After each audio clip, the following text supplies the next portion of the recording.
Hello and welcome to Exposure TV. I'm Alex Tilsley. And I'm Robin Kennedy. Coming up on today's show, we'll be speaking to Ruth McElroy about the recent death of Margaret Thatcher. We take a look at the beautiful Cathays Park in our Hidden Gems. And journalist Carolyn Hitt talks about a new book, Wales Play in Red. But now, let's go over to Joe Anderson in The Cloud. How are you today, Joe?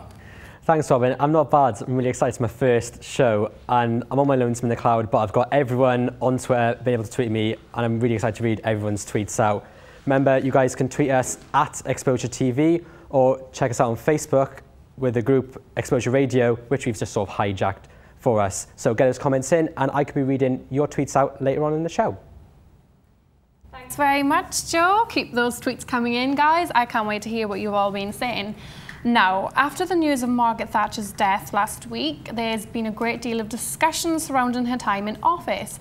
But what was having a female Prime Minister actually done for us? So we're joined by Ruth McElroy, a lecturer here at the Atrium and co-director of the Centre for Gender Studies in Wales, who's here to discuss with us some things about Margaret Thatcher. So thank you for joining us. Thank you for asking me. First of all, what has having a female Prime Minister done for women in society? Putting it bluntly, I'd say not a great deal, to be honest.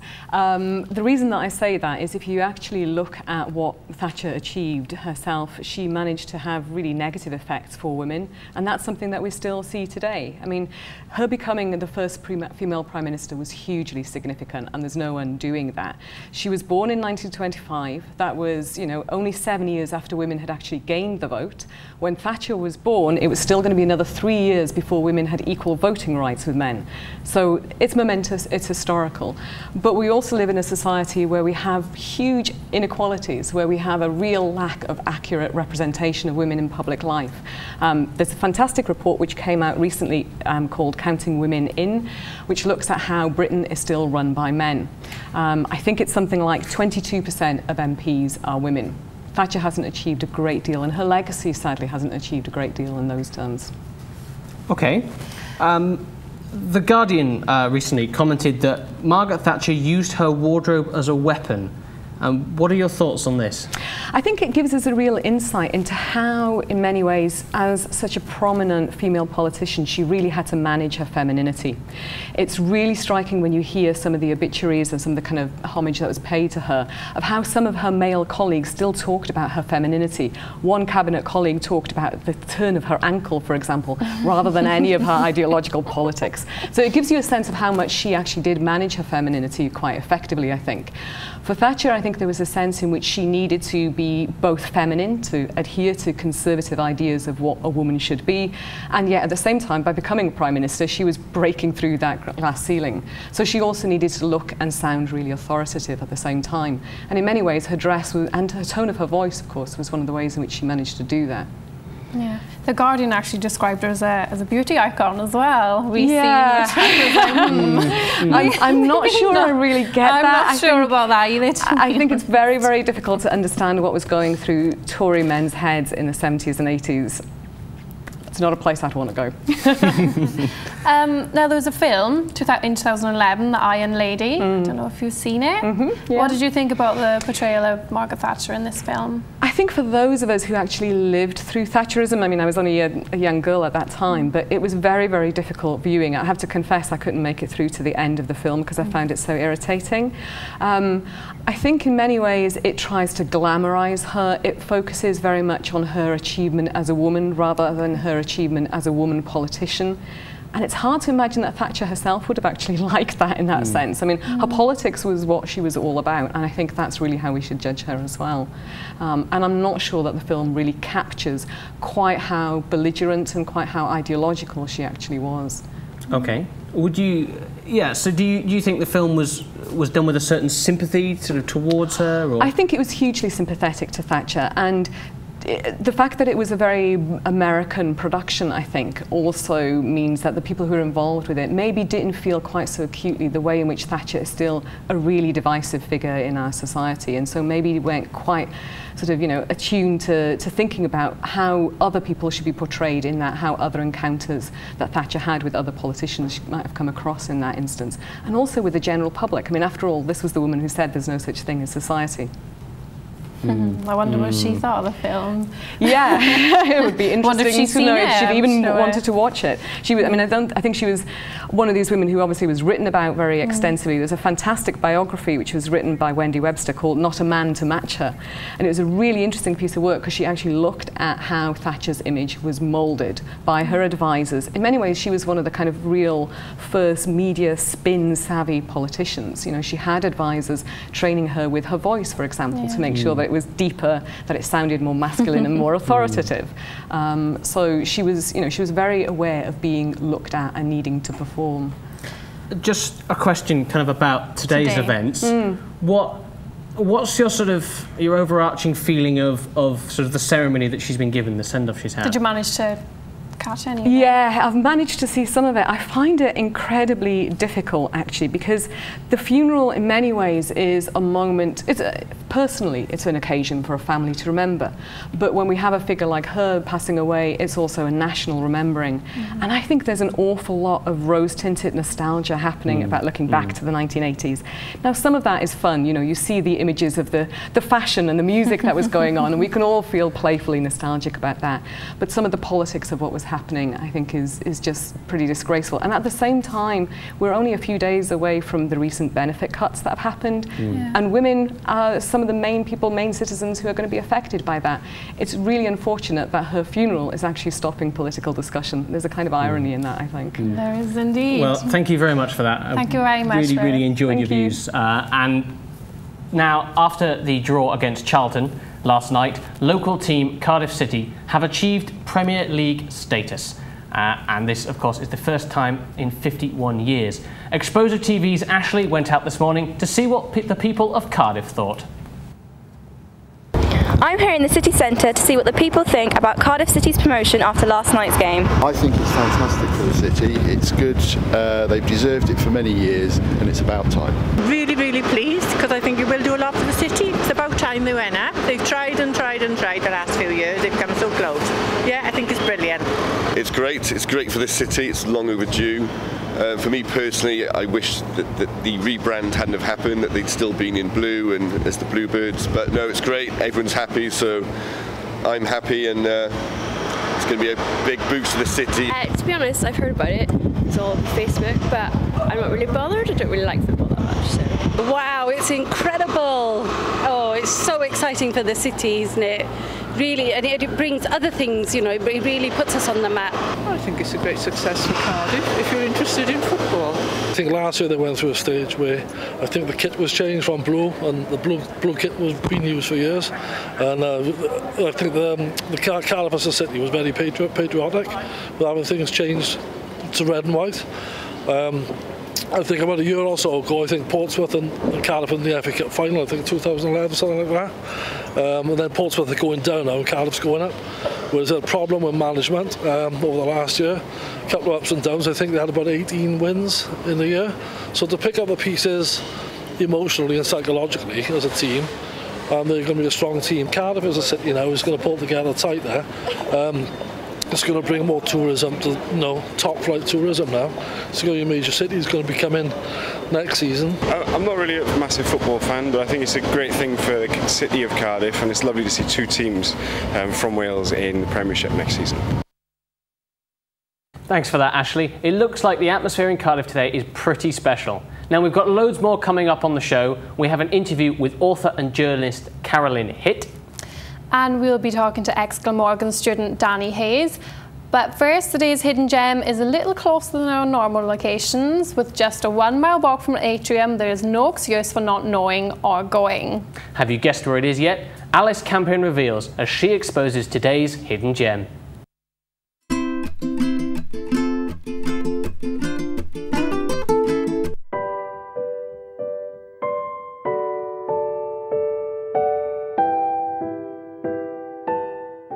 Today's hidden gem is none other than the local grounds of Cathays Gardens. Cathays Park, or Cardiff Civic Centre, is a civic centre area in the city centre of Cardiff, the capital city of Wales, consisting of a number of early 20th century buildings and a central park area, Alexandra Gardens. The present-day character of the area owes much to the successive holders of the title the Marquess of Bute, and especially the third Marquess of Bute, an extremely successful and wealthy businessman. They acquired much of the lands in Cathays through investment and by inheritance through a marriage to Charlotte Windsor in 1766.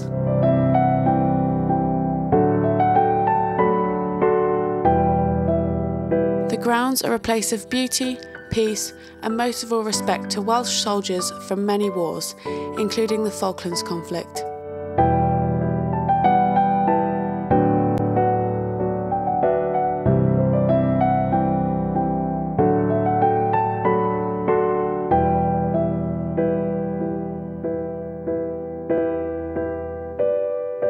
The grounds also pay respect to family members and Welsh legends such as Henry Austin Bruce. Born in 1815, Bruce was to become wealthy due to extensive coal reserves being found beneath the Dyffryn estate, which were mined from 1840 onwards. However, he is remembered here for his contribution to education in Wales. It was a significant legacy, and he established a charter for Cardiff University, where his statue in Cardiff still overlooks.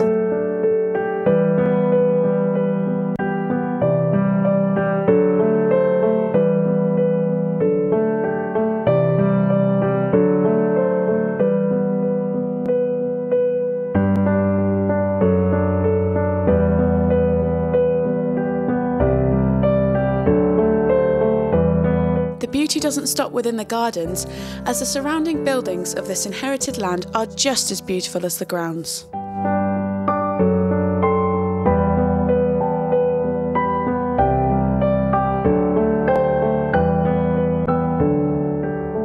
The Pevsner Architectural Guide to the Historic County of Glamorgan judges Cathays Park to be the finest civic centre in the British Isles, and just looking at these sites, it's easy to see.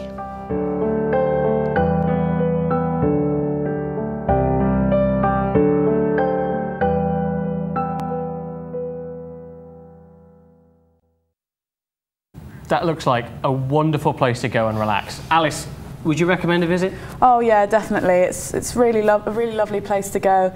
There are three main gardens. There's the Alexandra Gardens, the Gorsedd Gardens, and the Friary Gardens. So there's really is a lot of variety of different places to go. Yeah, it's really lovely. What do you think the best feature of the park is?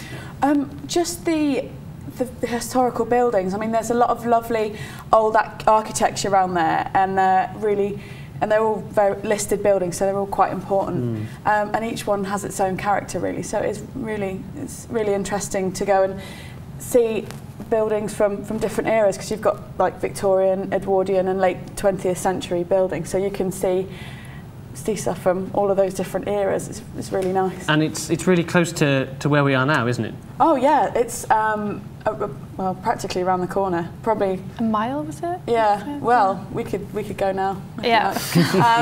We could reach it in about 5 minutes. So it's really nice, and it's great because we're all quite skint at the minute. None of us really have that much money, and it's a really nice place to go with your friends. If you haven't got, it's free, so you can just go around and have a little look, and have a picnic, or just walk your dog. Anything really. It's really nice. And I mean, there's a lot of lovely memorial areas which are very peaceful and tranquil. So you can, especially there's a memorial that is commemorating the Welsh the Civil War. Sorry, yeah, right. And it's really special. A lot of lovely atmosphere around there. So it's just nice to sit and reflect.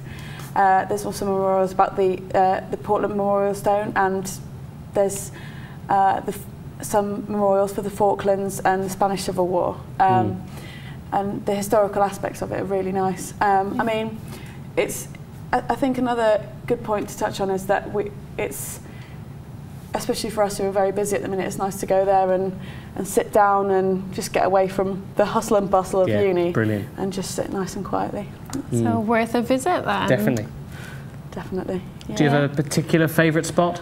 Well, I do really like the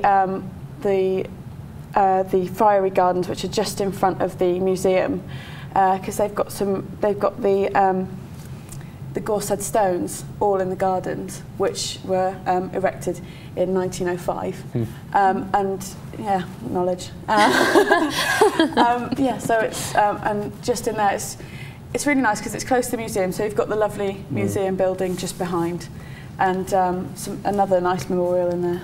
Oh, well, Brilliant. thank you very much for sharing that hidden gem of Cardiff with us, Alice. And why don't you tweet in and tell us if you've been to Cathays Park on our Twitter page at TV Exposure. On the subject of Twitter, let's go to Joe on the Cloud to see what you guys have been saying. Thanks, Robin. If you've got any stories about Cathays Park, then do tweet in and let us know. We've already heard from loads of you today. Mentioned the Cardiff City thing earlier, the Premier League. This is the official tweet from the FC yesterday, and it's got nearly 1,000 retweets, loads of favourites. You can just see how excited and proud everyone is. It's still a trending topic today. As well, Craig Williams, who was our Conservative MP we interviewed earlier, tweeted to say, great set and superb team. Many thanks for the invite. Craig, if you're still watching, thank you very, very much for coming. Feel free to tweet in about the interview we did earlier, or the interview with Craig, or about Cardiff City, or any of our trending topics. You know, there's a mention someone who's got a pretty face that's trending. Not really sure about that, but if you think I have a pretty face, then feel free to tweet in. But for now, we're going to go to a short break, but stay tuned for our interview with Carolyn Hitt.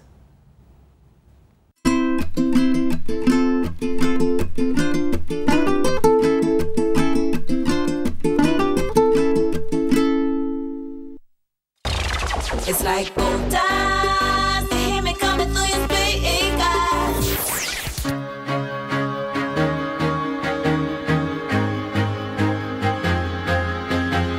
Hello and welcome to Tequila Radio.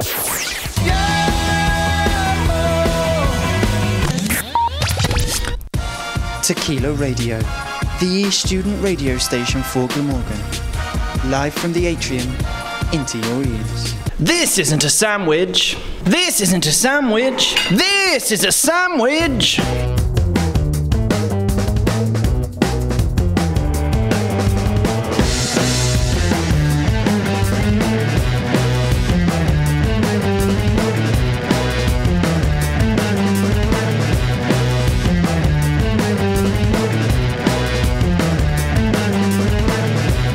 The New York Deli, the only place for lunch. Jump on board Princess Catherine, the reliable water bus service for a relaxing journey along the River Taff. The boat offers a regular service between Cardiff City Centre and Cardiff Bay, giving you the opportunity to indulge in all that Cardiff has to offer. The boat departs every half an hour throughout the day and costs £3 per adult and £2 per child.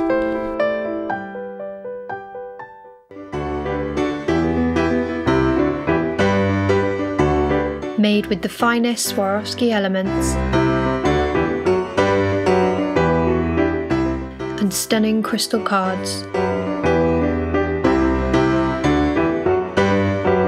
Crystal Fizz will create your own uniquely handmade wedding and event stationery.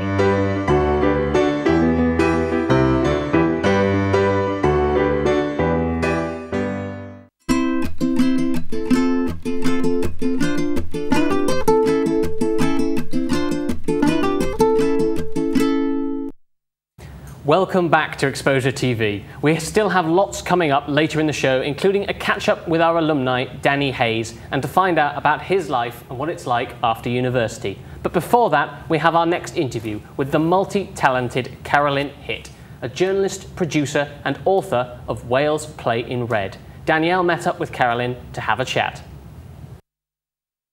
Hi, I'm here with Carolyn Hitt, sports journalist and author. Nice to meet you. too.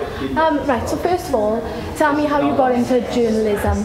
I studied English at university, so I knew I wanted to write, and I did some newspaper training afterwards. I always say I started off on the Guardian and moved to the Express, but that's the Neath Guardian and the Merthyr Express. Then I joined the Western Mail, specialised in features, and I worked my way up to features editor, and then switched to broadcasting after that. But that was about 98, and in 99 the World Cup came to Cardiff, as you were probably quite a youngster then, weren't you? Yeah. Yeah. And I was asked to write a column about the Rugby World Cup from a kind of woman's perspective. That was the phrase they used. So I'd never specialised in sport at all. It'd always been an interest, but it's been something I've done as a sideline really. But in some ways, it's kind of taken over lots of other areas of my life. So. Yeah, that's quite interesting. You said as a woman's perspective, but from what I've read and seen, you've sort of changed this perspective of women's view on rugby, as you obviously know what you're talking about. I mean, is that something you pride yourself in? Yeah, I mean, I think it's daft to actually say a woman's perspective, because you're a fan whether you're a man or a woman, and the great thing about Wales is it's got this incredible heritage of female support. So you can go back 100, 120 years and find women who are every bit as passionate and knowledgeable about Welsh rugby as the men. I mean, there's a great story of the 1905 game that Newport played against the All Blacks, and the Daily Mail sent a reporter down to cover the game and write a colour piece. And he said, I've never seen women like it. The matrons of Newport know as much on the science of rugby as any man, and they're not like the Richmond girls who like it because it's the fashion in London. So there's always been this kind of history of women supporting rugby in Wales. So I thought, well, it would be nice to kind of write for that market as well, so that I kind of write things in perhaps a more colourful way.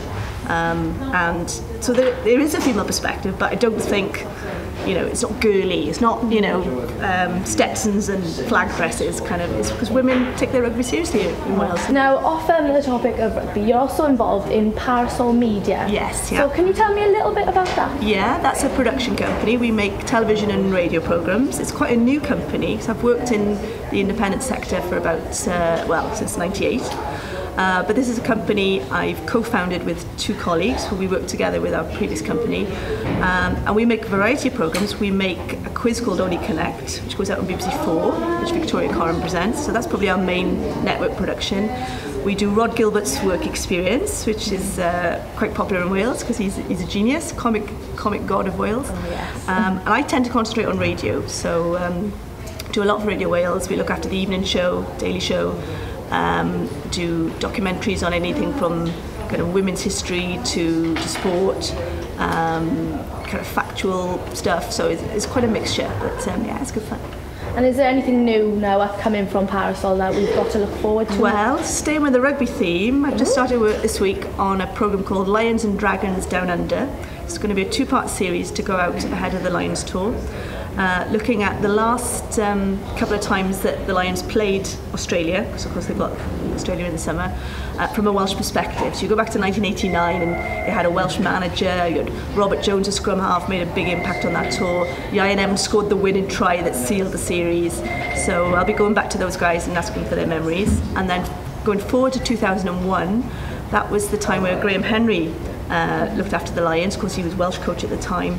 And it turned into quite a controversial tour because his relationship with his Welsh players afterwards was never quite the same, because he tells them they're world class at home and then he picks different players when they go to Australia. So and they lost the tour on the third game, and there was quite a lot of fuss about that. Yeah. So two strong stories as well. It's a kind of and again from a Welsh perspective. So that should be fun. A fantastic interview there, and as you can tell, it's only halfway through, so we've got the other half coming up for you later in the show. I don't know about you, but I thought that was really, very interesting, just the sort of the weaving career path she'd taken. And she's a very talented woman, isn't she? Most definitely, and it was kind of how that she just sort of picked up broadcasting and rugby, and it's always been a passion started for off her. In the newspapers. Yeah. Went into broadcast. When the World Cup came along, and it's all gone from there. The main focus is obviously on sport now for her. Yeah, brilliant. So it just shows you, I think, that things can come out of nowhere. The unexpected happens, and how whatever career path you start, it can go anywhere, which I think we had echoed in the earlier show. So I'm pretty excited to see the second half of the interview. Yes, I'm very about excited. Her book, Wales Play in Red. Half, yeah. But right now, it's time to go over to the cloud to catch up with Joe and what is currently trending on Twitter. Joe, how's it looking? It's looking good, Alex. Thanks very much. About that interview, so I was there when it was recorded, and the second half, it gets better, trust me.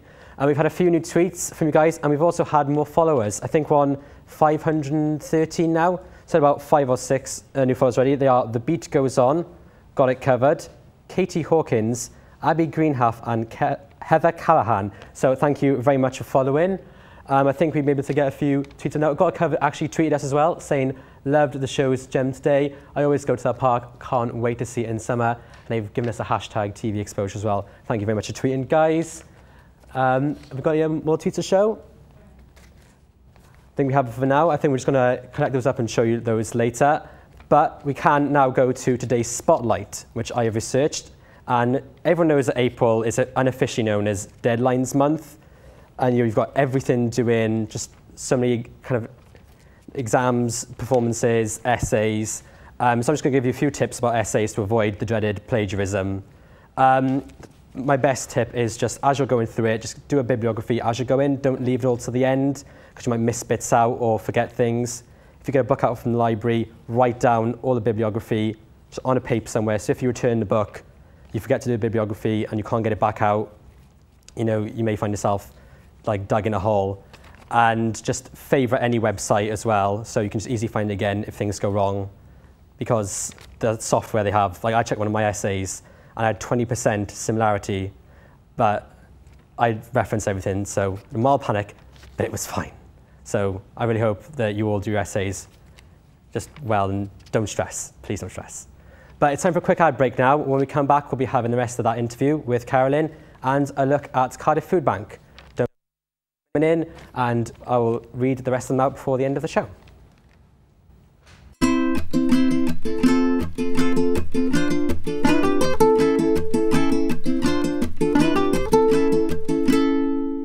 This isn't a sandwich. This isn't a sandwich. This is a sandwich.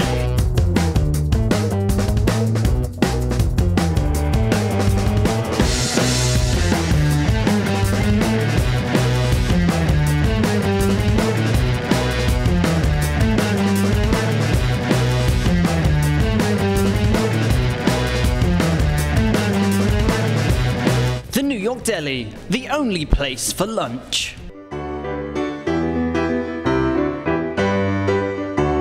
Made with the finest Swarovski elements and stunning crystal cards. Crystal Fizz will create your own uniquely handmade wedding and event stationery.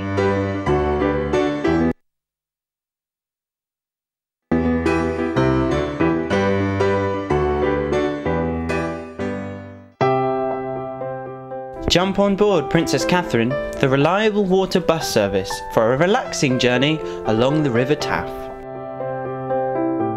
The boat offers a regular service between Cardiff city centre and Cardiff Bay, giving you the opportunity to indulge in all that Cardiff has to offer. The boat departs every half an hour throughout the day and costs £3 per adult and £2 per child. It's like old times, you hear me coming through your speakers.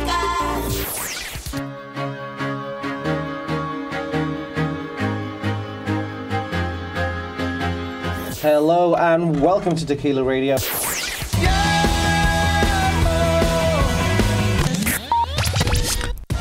Tequila Radio, the student radio station for Glamorgan.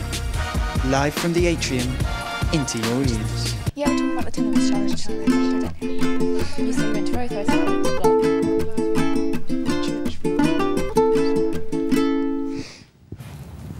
Welcome back to Exposure TV. Still to come on today's show, we have an exclusive performance from Erin May and the presenter challenge of the day, which I think I can beat you.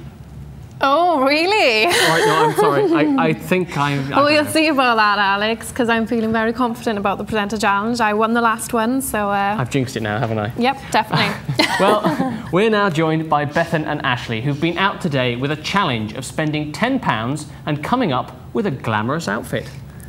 Thank you for joining us, ladies. Yeah. It's okay. Yeah, it was nerve-wracking. I was in Splot and you were in... I was in Roath at Whitchurch Road. Yeah, so we had completely different shots. So, oh my gosh. Unfortunately, we are having some slight tech issues. There we go. Bear with me. Never work with kids or children, or apparently technology as well. With any luck, we should now have Bethan and Ashley. A child. I really messed that one up, didn't I? Well, yeah, we were kind of, I guess, are they rival shops? I don't know. We were in the charity shops, aren't they? The charity shops can't rival each other. But like, imagine them being like, oh, I wonder if we raised the most or not. But I think that the more rivalries between us two, yeah, I'm very nervous. It was fun. It was so much fun. It was like just trying to put stuff on. I don't think my camera person liked it too much because I take so long, and I was in there for ages, and I got stuck in a lot of clothes as well. I don't know how, because I started to get really stressed because the pressure was on. Because I'm up against Beth, and I'm like, oh my god, I have no idea what she's doing. No idea. I don't know anything about her clothes.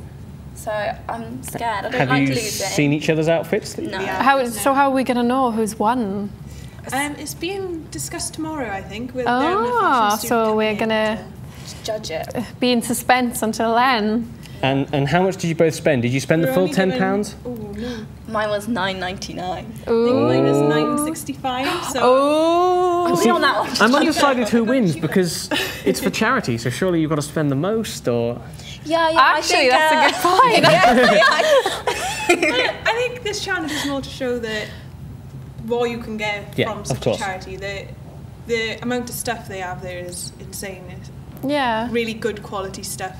I was talking to one of the people who work there, and she was saying that they just had a jacket in and it still had the original tag on it.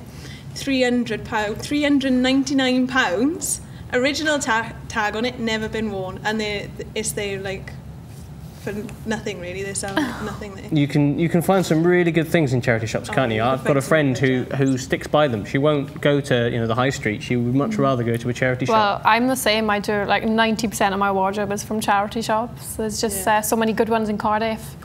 There are a lot in Cardiff, and everything's just so varied. Like, you are getting everything from all different labels, and do you know what I mean? It's a fun experience as well, and they're so nice, the workers, and so helpful. Like, they were lovely, the ones like in Splot, and they were laughing along with us, and they were like getting involved in it, and it was really nice. And you think if you went to maybe another shop, that might not have happened. You don't know, do you know? It's it's a lovely feeling, I think, and like the fact that it's all going towards like a good charity, like I guess it's the cherry on top. It's just Do you think that either of you will shop more in charity shops after this? I will be honest, sorry. No, I'll be honest, I never really shopped in charity shops, but going there today, I think I would do it more often now, yeah, definitely. Yeah, I think it's finding the good ones, isn't it? Yeah. But not even that, just trying to like search through everything, and but it's fun, isn't it? It's a fun experience. I definitely think I want to do it more. I did it quite a bit anyway, but no, it's nice knowing that there's so many. Like the fact that there's 2 for 10 of us. It's like I had no idea. I just thought there might have been one in the city centre, but they're all like in local areas as well, in smaller towns. And you can get so much more for your money. So definitely. There we go. We'll show that tomorrow. Well, we're very excited to see the result tomorrow. Yeah. Yes, I'm very excited about that. Definitely, you, Alex? Definitely, really interesting. So thanks for coming in to talk about it with us. No worries. Thank you for having us. But moving on to a different charity now, Cardiff Food Bank is a local charity dedicated to improving the lives of people in the city by providing them with food packages that they might have gone without. We went down to their warehouse to find out more about what the charity do there. My name is Ian Purcell, Project Manager for Cardiff Food Bank.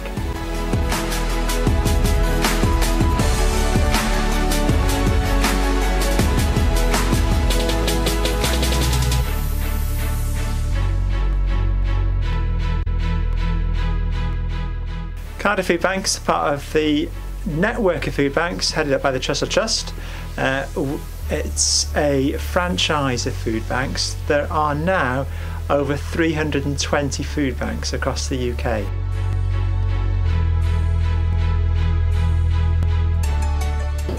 Okay, we're here within the warehouse, one of the units that we got for Cardiff Food Bank, and about 90% of the food that you can see here within the warehouse has come from members of the public. As I tend to say, there's about 3 main ways in which we get food donations. One would be our special festival donations, Harvest Festival from schools and churches, Christmas time, maybe Easter as well. We get a certain amount of food that way. second large amount of food comes from the collections at our supermarkets. Now, this isn't when supermarkets will give large amounts of food to us, but we will ask shoppers on the way into the supermarket to stop them with something like, "Afternoon sir, afternoon madam, would you be willing to buy an item or two of food for the food bank?" and then donate it to us on the way out. But the vast majority of food comes from individuals who are collect within their community group, their church, their place of work, Cardiff University, or other universities as well across the city, and they will have either weekly or monthly collections and then either bring them down to the warehouse or we'll collect them. And that's how we get the most food. So what I'll tend to say sometimes is, whenever you go shopping, be it once a week, once a month, whenever it is for your big shop, why don't you buy 1 or 2 items for the food bank? A couple of years ago we got given a can of Ruston's Radiator Enamel Gloss White paint. All of us need paint at some stage. It's great to have some paint in the cupboards, but in terms of a food bank, it's not exactly the type of food that we'd expect or want to get. This is our prized possession. It's beginning to fall apart, unfortunately, but I'm hoping it's going to last a little bit longer. Packet of Sainsbury's Italian lasagna, green sheeted lasagna. It looks okay, but its best before date is November 1979. And this was given to us at a Harvest Festival collection a couple of years ago.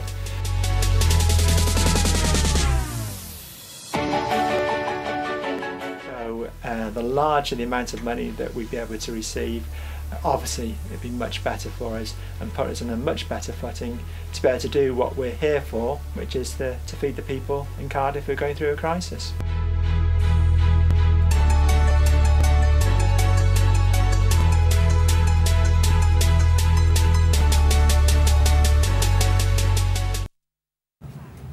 There we are. And if you want to find out more about the food bank or how you can help, visit their website www.cardifffoodbank.org.uk. There's still more to come on today's show, but here's what's coming up at 2 o'clock tomorrow.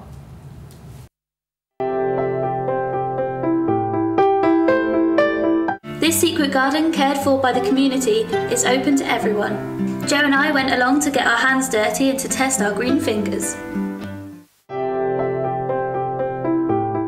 I'm here at Kincoid campus at Cardiff Metropolitan University to meet St Columbkille's Gaelic football team to learn about a sport that I've never heard of.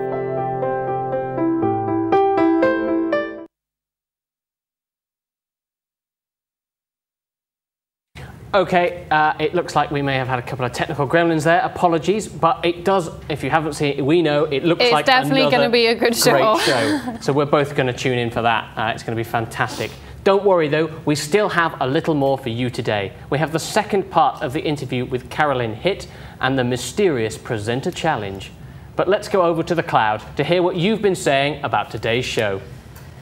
Thanks, Alex. I have to apologise to Rachel Roberts. We did lose her tweet earlier somewhere in the cloud, but I think we have it back now. It's a magic. There we are. Rachel Ann Roberts tweeted in saying, "Loving at TV Exposure, the hashtag hidden gem feature, hashtag gorgeous," and a nice little smiley for us in the end. Thank you so much for that tweet, Rachel, and sorry for losing it earlier. Keep your tweets coming in, guys. You can either talk about our hidden gem, the food bank, or any of the things that are trending. There's the pretty face hashtag. There's the hashtag marriage equality. New Zealand have legalised gay marriage. Well done, New Zealand. And obviously the hashtag Thatcher's funeral and the Man of Steel trailer as well. Don't forget our Twitter address is @TV Exposure. And you can find us on Facebook under Exposure Radio and TV. But first, it's time to have another look at our competition. 2 pints, 2 wraps, and 2 free entry to Goody Hoo, a voucher for a New York sandwich, a box of 12 free cupcakes, 20% off a personalised pet portrait, 10% off a photography session with Abigail Lewis Photography, £10 voucher for Milgies, a set of Lego, and signed pictures from Derek Brockway, as well as Welsh internationals Toby Falatau, Ryan Jones and Jonathan Davis. Simply answer the following question. Tiger Bay is an area in which city? A. Cardiff, B. Newport, or C. Swansea? Tweet your answers using the hashtag Exposure Competition. Answers will be drawn at random on Friday, April 26th via our Twitter. All decisions are final. Prizes will be for collection at an arranged date. You can enter as many times as you like, but of course no one from the Exposure team may enter. Good luck. It's now time for the final part of our interview with Carolyn Hitt. Earlier on, we found out about a production company, Parasol Media. Now, Danielle discusses her new book, Wales Play in Red. And you've gone on to write Wales Playing in Red. Now tell me a bit about that, because I mean the reviews I've read on that are absolutely brilliant. The feedback has been great, saying who says women don't know about rugby, and you've obviously proved them all wrong. But tell me a bit about that, how you wrote it. Well, Goma, the Welsh publishers, approached me last year, and they do a rugby book every Christmas. Obviously, it's a good present market. And we discussed the kind of concept of the book, and I said, well, I've probably got about 15 years worth of diaries, really, of travelling, from Australia, South Africa, across Europe, following Welsh rugby. So we looked at doing it in a really nice format. So it would appeal to kind of teenagers, women, the kind of family market. So it's very well illustrated. We had a nice agreement with the WRU that we'd be able to use their library of photographs stretching back over 15 years. So it's very much a dip-in book. It's got different chapters on Lions tours, Grand Slam campaigns, famous people who support rugby, people like Johan Griffith, Matthew Rees, Sean Phillips, that kind of thing. But also the kind of ups and downs, some of the scandals and the controversies and the big characters, because the great thing about Welsh rugby, as you know, there's never a dull moment. So it's a kind of roller coaster ride through Welsh rugby, but and perhaps from more of a fan's perspective as well. I mean, I like to, I write as a journalist, but I like to kind of keep the passion of the fan in there as well. So that's the kind of perspective on it. But what's been nice about rugby is it's allowed me to meet people from all walks of life, and some of the most unlikely people you could think of share the same passion for rugby. I was sent to interview Bill Clinton when he came to Wales, and I was told I only had a few minutes where I could shake his hand and move on. There was this huge queue of people in the Hay Festival, and the Western Mail said, look, we want at least 600 words. And I thought, how on earth am I going to get that, So I framed three questions in my mind, and he's there now with the men in black, with all the, the gubbins and the security guys saying, you just shake his hand, you move. So I said, always ask people about their children. That was a good icebreaker. So I said, oh, Chelsea's at Oxford, how's she doing? Oh yeah, she's doing well, she's at my own college. And there's shuffle behind me. Second question, you've been to Wales before? He said, yeah, I came in search of Dylan Thomas. I got as far as Cardiff bus station. Now, by this point, the security men are just glaring at me, thinking, who is this mad woman chatting away? And the third question, always ask a man about sport. So I said, Mr. President, I heard you were once a very good rugby player. He said, yeah, I was a flanker. I thought, oh my God, I could dine out on that for the rest of my life. Bill Clinton's just told me he's a flanker. That's probably what Hillary used to say.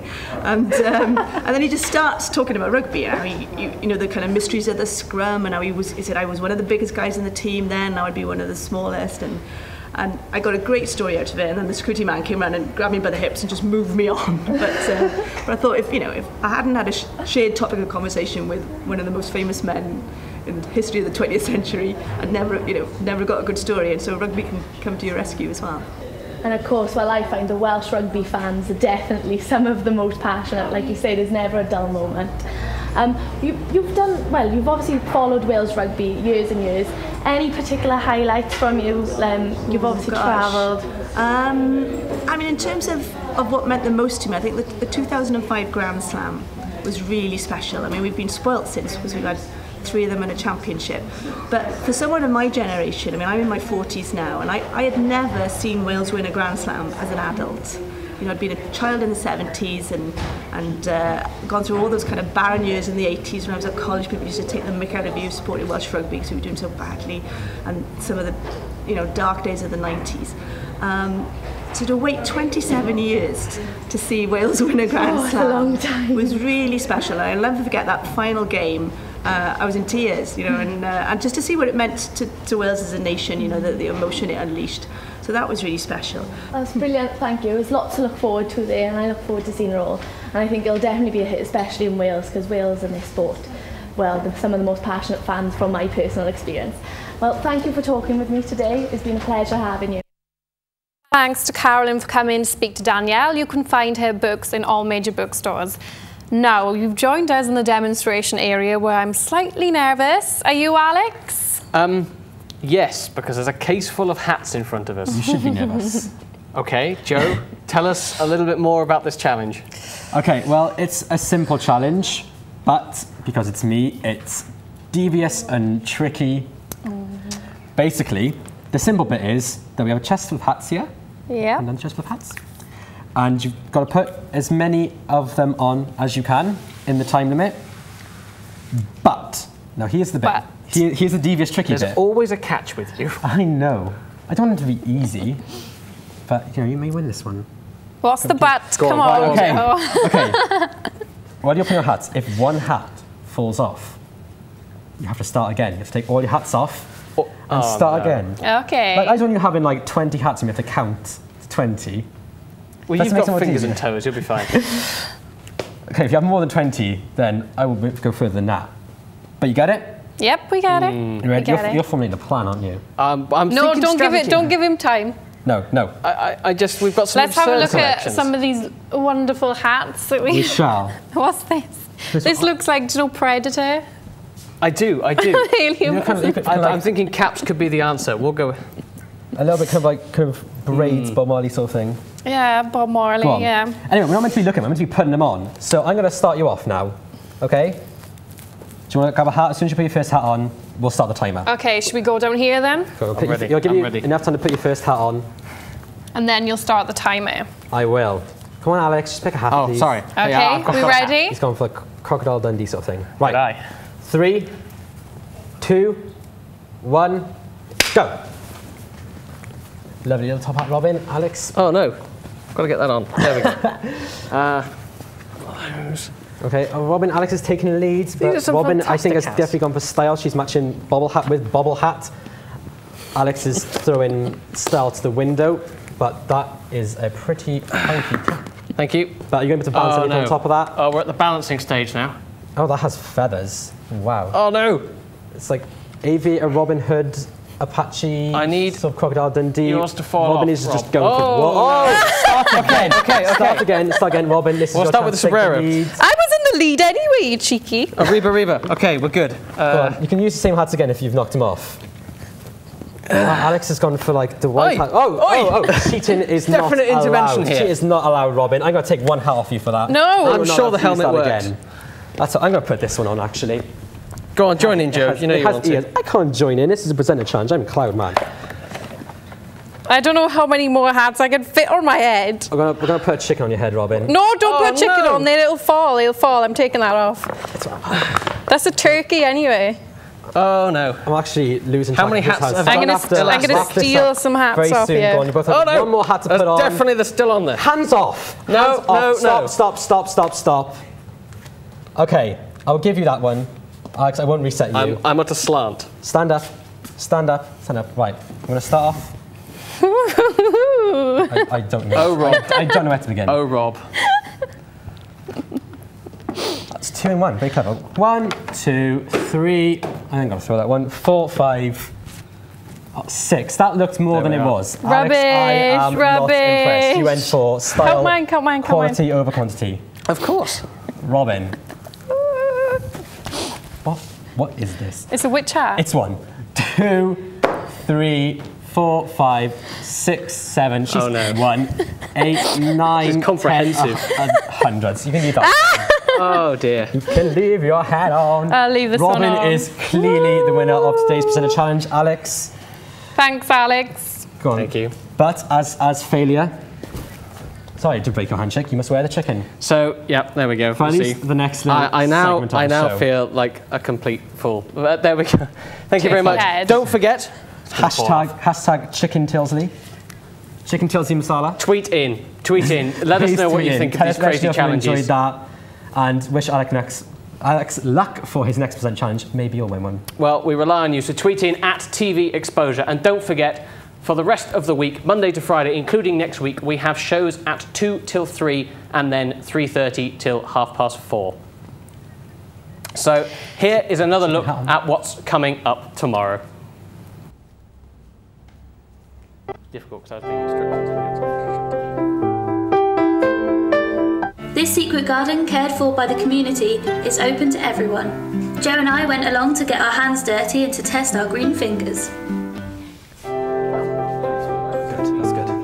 I'm here Kincoid campus at Cardiff Metropolitan University to meet St Columbkille's Gaelic football team to learn about a sport that I've never heard of.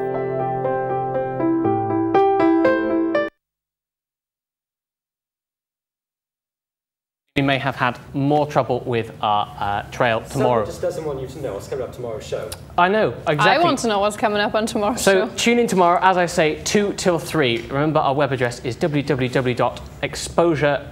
I've almost forgotten it then. exposureradio.org That's not good, Alex. TV, where you can watch us anytime. Now it's time to recap on how you guys can enter our competition. 2 pints, 2 wraps, and 2 free entry to Goody Hoo, a voucher for a New York sandwich, a box of 12 free cupcakes, 20% off a personalised pet portrait, 10% off a photography session with Abigail Lewis Photography, £10 voucher for Milgies, a set of Lego. And signed pictures from Derek Brockway, as well as Welsh internationals Toby Falatau, Ryan Jones and Jonathan Davis. Simply answer the following question. Tiger Bay is an area in which city? A. Cardiff, B. Newport, or C. Swansea? Tweet your answers using the hashtag Exposure Competition. Answers will be drawn at random on Friday, April 26th via our Twitter. All decisions are final. Prizes will be for collection at an arranged date. You can enter as many times as you like, but of course no one from the Exposure team may enter. Competition well worth entering. Now, here at the Atrium, we are a creative bunch, if you couldn't tell already. But how many of the other courses do you really know about? You'd be forgiven for not knowing about what happens behind a dark little door on the 2nd floor.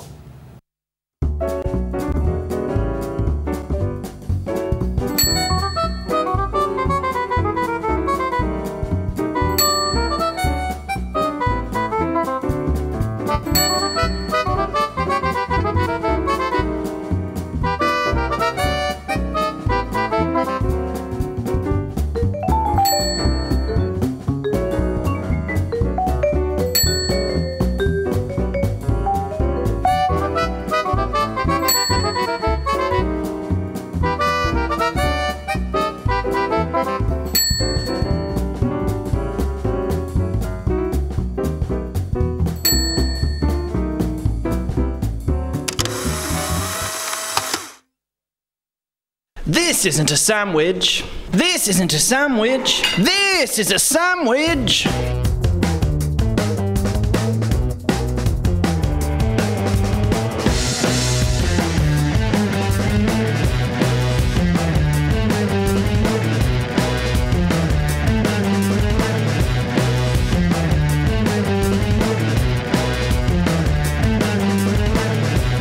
The New York Deli, the only place for lunch.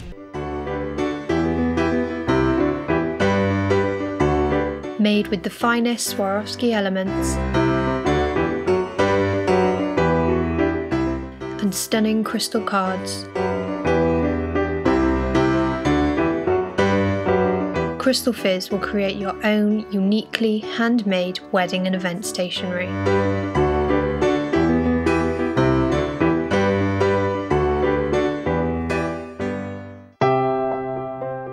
Jump on board Princess Catherine, the reliable water bus service for a relaxing journey along the River Taff. The boat offers a regular service between Cardiff city centre and Cardiff Bay, giving you the opportunity to indulge in all that Cardiff has to offer. The boat departs every half an hour throughout the day and costs £3 per adult and £2 per child. It's like old times, you hear me coming through your speakers.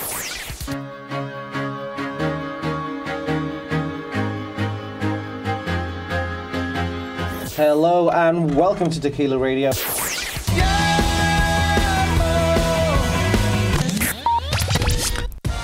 Tequila Radio, the student radio station for Glamorgan. Live from the Atrium, into your ears.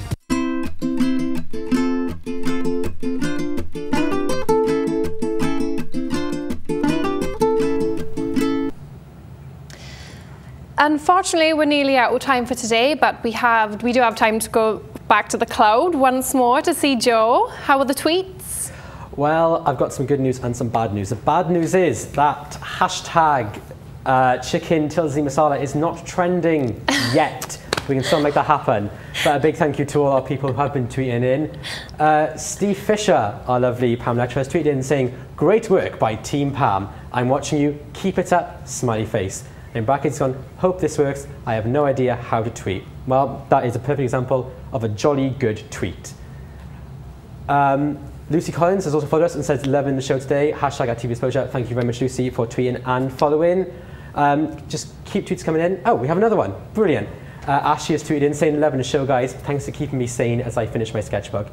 I think there was nothing about that hat challenge that was sane at all. But thank you very much for tweeting in. Thank you everyone who's tweeted in. Even if you want to tweet us like 3 AM in the morning, if you're still awake doing work and you have a brainwave, just tweet us. We'll get it read out on the next show tomorrow. Thank you very much, guys, for tweeting in. And we're going to go back to Alex and Robin now. Thank you very much, Joe. Unfortunately, that's all we have time for today. Remember to tune in tomorrow at 2 PM for lots more from Exposure TV. But for now, it's bye from us. Thank you, but goodbye. One little last treat before we go. We've got a performance from the very talented Erin May. And she's going to sing us out.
About you for now.